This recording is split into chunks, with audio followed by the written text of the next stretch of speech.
मुख्यमंत्री लाडकी बहीण योजना KYC format. KYC form कसा भरायचा याची माहिती या व्हिडिओद्वारे आपल्याला सांगितली आहे आणि दाखवली आहे. कृपया ही माहिती वाचून आपला फॉर्म आहे तसा भरा आणि आपली KYC करून घ्या आणि पुढील हप्ता नेहमीप्रमाणे चालू ठेवा. ह्या फॉर्ममध्ये नवीन गोष्ट म्हणजे आपल्या आधार कार्डबरोबर आपल्या पतीचे किंवा वडिलांचे आधार कार्ड जोडणे ही नवीन गोष्ट आहे.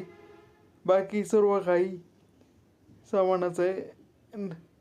तरी KYC लवकरात लवकर करून आपला लाभ हा पूर्वगत करा आणि आपल्या लाभापासून वंचित न राहता कृपया KYC करून घ्या.